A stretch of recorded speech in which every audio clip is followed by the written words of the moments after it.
Hi, this is one of the High Priests of Khonshu, Ray, from Into the Night, a Moon Knight podcast. We're proud members of the collective, and you're listening to one of the collective members, the Capes and Lunatics Sidekicks podcast. Hope you enjoy. Recording has started.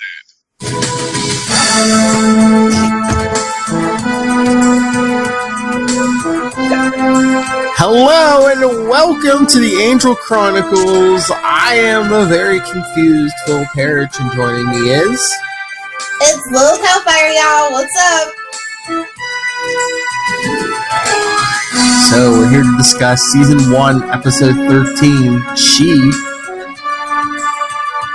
And I think this episode I can sum this up easier than any episode so far.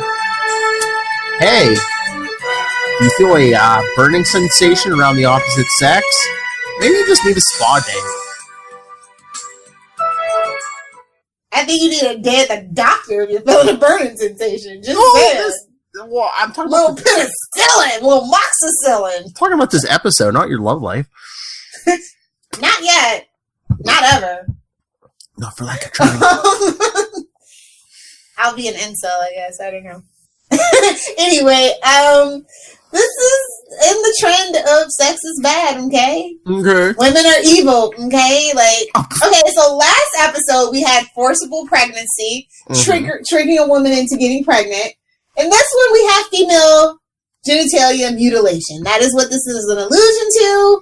And it's just like, Joss, I don't know if I want a vampire show trying to tackle this issue. I just don't know. I appreciate the thought, but I don't know if this is the appropriate form for this. It started off lighthearted enough, you know. Angel. Yeah, having a little housewarming party. Angel sucking all the fun out of it as he does with his broody, moody. I mean, you gotta talk to a ghost, at a party. That's the equivalent of playing with a person's cat, I think, at a party, which I do. I don't care. If you have a puppy, a cat, or a bunny, I will spend time with that more than people. Well, I mean, and Angel was like, "Oh, hey, Dennis, how are you? Still dead?" I was waiting for the line. Yeah, me too. He gives him a nice cold beverage. Not a hot beverage, a cold beverage. But yeah, it's one thing if Angel can't dance, although, when you're that old and you don't know how to dance, it's one, come on. I know he has a soul now, so he should be able to dance. Just saying, that's a thing. I don't know, okay, so it was kind of the juxtaposition of, Cordy's apartment and then the coffin-sized crates. And I'm like, okay.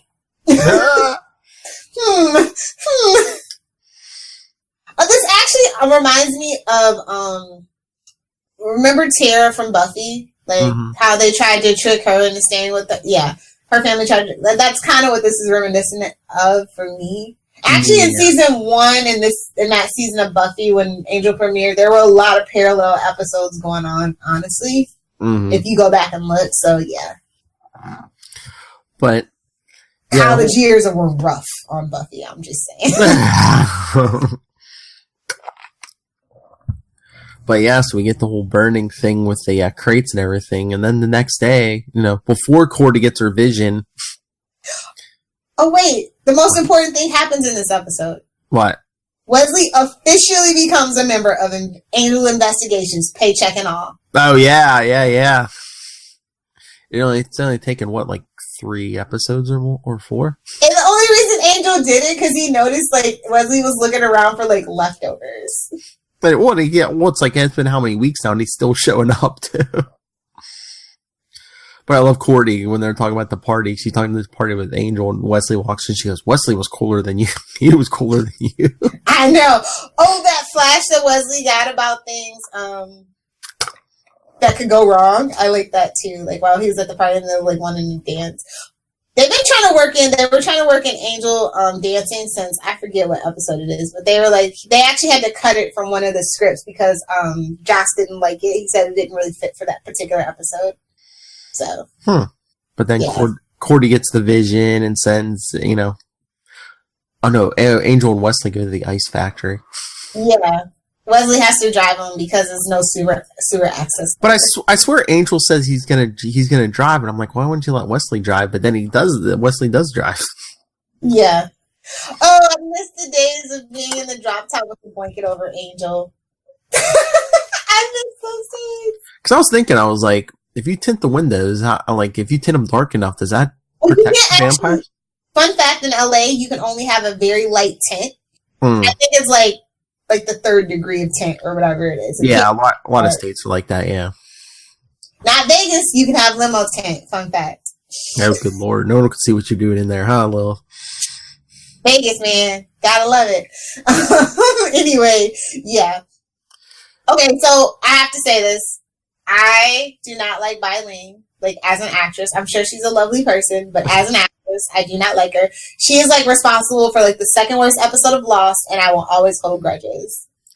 Well, I think some of her appearances, especially, like, here at this time in history, I mean, it was probably more for her name and her appearance. Yes, definitely her appearance. I mean, bikinis and long, slinky stuff, yes. Oh, yeah, the cleavage was shown the whole time. Yeah. Oh, but you know what we got the return of? Grappling guns! Yeah! Also, Lucas from Hero made another show up. Sean Gunn. Yeah. So, yeah. I thought it was done with. I thought we were over it, but nope. Somebody from the earlier part of the season was like, hey, you forgot the grappling hooks. They're like, yeah, we did. I was like, I couldn't remember. I was like, is this the part where he finally figures out he can just, like, scale the wall because he's a vampire? And then it's like, nope. Gotta conserve that vampire energy, maybe. Like, all that broodiness must take it out of him. So, like, he has to, like, conserve it somewhere. We're still going half Batman, grapple up to the office, do some detective work, look through the desk. Wesley's research. I love it. I'm sorry. It's my favorite thing about Wesley. His knowledge. Smart guys are hot, and that's why Mark Harmon can get it. Oh, good lord. She went for it. Oh, Mark Harmon can get it. Well, he's on the payroll now. He has to hold down his weight. Yeah, definitely. One thing I didn't like about this episode, not enough Cordy. Well, I mean, that's okay. Well, like, again, you got Bailing, you got a named guest star. You kind of... Yeah, they definitely dedicated this episode. It was just like, it's just weird. Hot sexual tension, like, literally. Like, this was just too on the nose for me. Yeah, it's hot. Yes, literally. Yeah, it's just like, And plus, we had to focus, a little bit more on Wesley, because now he is officially a member of the team. Yeah, which I didn't have a problem with, but he's still bungling Wesley at this point. Like, he fell out of the car, like, what, twice? and his dancing. But his fighting skills improved a little bit in the end of the episode, though. Yeah. I thought he was able to knock out at least one of those guys. He was. I think it was pure coincidence, if you ask me, but like one of those chain reaction traps. Death is a strong motivator. It is. Unless you're Angel. But no, like, I don't know. Like, I don't know why they did this particular episode. Like, it just feels so out of place when you think about the grand, the grand scheme of things, especially for this season. She was supposed to come back, but a lot of people like myself don't actually like Bailing, and it just is what it is. Yeah. I mean, they could have had Summer Glau, and I don't think anybody would have. Yeah, no. I mean, yeah, that would have been fine. But, yeah, again, maybe they just created this episode, and if they were playing another one just because, yeah, they did get a big name, like, hey, ratings. Yeah. Which, honestly, I think this is, like, one of the lowest rated seasons of season 1, if I'm not mistaken. So, I don't know. Like, things happen in the writer's room. You think, yeah, we should do a follow-up to that story. And then, next thing you know, it's season 5, and you're goading the network executive to cancel you. And guess what? They do. Still bitter. Still bitter. I'm still bitter. But, yeah, I mean, it was kind of a left field episode. I mean, we did get the flash from the powers that be, which I was surprised, but it's like, no Wolfram Hart or... It's weird because this is like, this is the A-team. This is like people that have been in the Buffyverse for a while. It's Marty Noxon and David Grinwald, and then David that did the story. And then it was directed by David Grunwald. So it was just kind of like, huh, that's weird. I mean, you can't have, everybody can, you know, you can't bat for 500 all the time, I guess. Again, they might have had to like shoehorn it in too, so. Yeah, I don't know about this episode. Like, it just felt so out of place, especially like, it was just like I said, it came right after Expecting, and it's just like, why are you obsessing over female, like, body parts? Like, it's just, I don't know. It's weird. I don't know. Maybe they had to set it up for like different dimensions or something. Like, I don't know. Like, I just feel like it wasn't necessarily the story, but like maybe something in the background. Again, I think it was just, you know, they could get the big name Bailing, so they were going to go for it. And except for making Wesley a part of the team, I mean, this basically could have taken place like anywhere in the season after Wesley showed up. So yeah. I don't know. Like, the action is the best part about this episode. Like, it's not particularly funny. You know, it's not even like particularly a lot of good dialogue. Like, I think there's only like 3 quotes that I can like really relate to in this, and they all come from, I think, Cordelia's party. I'm pretty sure. Also, it's the lowest like death total too. Just like that one guy or whatever in the beginning, yeah. Yeah. Well, they said there were more bodies, you know, previously. On screen, yeah. Yeah, but yeah. Yeah, the one line I can remember is just like, you know, when they, at the end, the bad guys are like, oh, you know, don't mess with, you know, or don't push us human. And he vamps out and he says, I'm not, who said it was human? Angel. Yeah. Oh. And, I don't know, like, I just, like, in retrospect, with the things that we know about Joss Whedon now, it's just, like, it's hard to separate a lot of things, too. So... Just like these two episodes were tough for me, so I'll be glad for next episode for sure. Yeah, this is like a solid C+ for me. Like I said, it's not particularly funny, not a lot of memorable lines. Bailing is hot, she is, but not a good actress. I'm sorry. Yeah. Yeah. I agree. What was your favorite scene? The party was, I don't know. The party was kind of funny, you know, the dancing and stuff. You know, Wesley doing his best Urkel. I actually did like when Angel went full Batman, you know, rappelling up the wall and then like actually doing detective work. But why did he put the money back?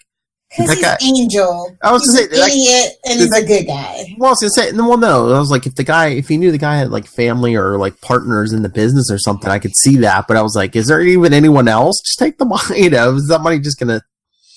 I mean, we were just talking about paychecks. I'm just saying. It didn't even look like it was a lot. It might have been what, maybe $100 or something. It looked like a couple 20s. I was like, all right. Okay, here it is. So Tim Minear originally had wanted to put this dance that we see into Sense and Sensitivity, but like I said, Joss was like, no.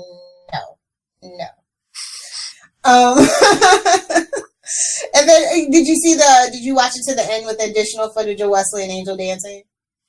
Yeah, in the end credits. Not this time, but yeah, I've seen that before. Yeah. What else? So we didn't even get a lot of pop culture references, but I did love Angel when they're in the museum and he's giving the talk about La Musique, which is by Monet, not to be confused with Monet. Okay? Yeah, it was just like, oh, that's cool, where he's like hiding as like the guy speaking about the art. Yes, that's where it pays off to be that old. Yeah, it's like, hey. And then also he made the reference to Le Vampire by Baudelaire. That was just like, he's like, yeah, that's me. It was just like, okay, we got some old-timey references. That's cool. For the, I don't know, somebody was probably like an art history major on staff. They're like, I'm going to work this in and prove my mom right. Wrong. Art history degree is worth something, damn it. I kid because I love. Somebody very close to me. I hope they don't listen to this podcast. Oh, good Lord. I'm going to be in trouble. Anyway, yeah. So, yeah, like I said, it was just kind of one of those odd episodes that just didn't work for me. Not bad, just average, plain. It was like a fill-in. Oh, definitely filler. Yeah. Oh, there was one line. Where was it? Cordy. I know it was for me. Oh, Wesley. Perhaps we need a plan. Angel, here's the plan. We go in, I start hitting people hard in the face. See where it takes us. Yes! Also, Cordelia, so glad you came. You know how parties are. You're always worried that no one's going to suck the energy out of the room like a giant black hole of boring despair. But there you were, in the clinch. I don't think was he like that bad? And then Wesley walks in, she like, he was cooler. Yeah, you know that's bad. Wesley's cooler than you. Yeah. So, I think we covered pretty much everything. Like I said, this illusion of just female genitalia mutilation was just kind of like one of those, kind of like watching one of those YouTube videos for boys where dudes are constantly getting hit in the nutsack. Like, that's just kind of how this episode felt for me. My legs are like crossed the whole time.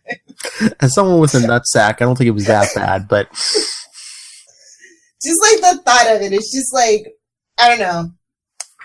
Yeah.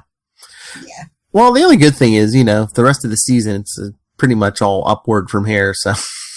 It is. That's true. Yeah. Next episode. We need that Dr. J drop, actually, I feel like.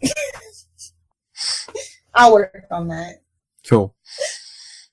So, shameless plugs? Sure. Oh, I was going to say, what we need for the beginning of episodes? Previously on Angel Chronicles, it's like a kick to the nutsack. Every time an episode is bad, yeah. We do need that drop. Oh, we need that on a lot of our podcasts. Previously on Capes and Lunatics. Little random nonsense. And then just throw in like a sound clip or two. Previously on Capes and Lunatics. Bing! For quality. For quality. Bing! Previously on Capes and Lunatics. Smoked a doobie. That's the world. Anyway, if you would like to talk to us about this episode or any Angel episode or Bailing or Kicks to the Nutsack, you can always email us capesandlunatics@gmail.com. We're on Facebook, Angel Chronicles, @Angel TV Podcast, and @CL Sidekicks on Twitter. Capes and Lunatics Sidekicks is on the gram. And the voicemail, give us a call. We help the helpless. 614-382-2737. That's 614-38-CAPES. And Lilith? If you ladies felt uncomfortable about these last two episodes, please do feel free to @ me on Twitter @Lilith Hellfire. Anything DC TV related, for everything specifically Superman, Smallville, and swearing, @Save Me Podcast on Twitter, Facebook, Pinterest, and Instagram. And if you'd like to do an interview, David Boreanaz, Charisma Carpenter, hey, email me, nightwingpdp@gmail.com, and on Twitter. Amy. Yes, Amy Acker, of course. Heck, any of Team Angel, come on. Only if she does the Illyria voice, though. Oh, nice. Kidding. All of you are welcome, Amy. All of you. Yes. Or @NightwingPDP on Twitter. All right. Thanks, everyone, for joining us for another episode of the Angel Chronicles. Wherever you may be, at a party, at the spa. Fire and ice. Oh, nice. Half naked women. Weird spa, dude.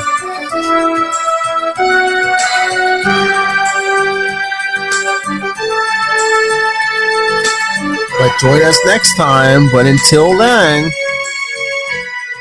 get out of my dimension.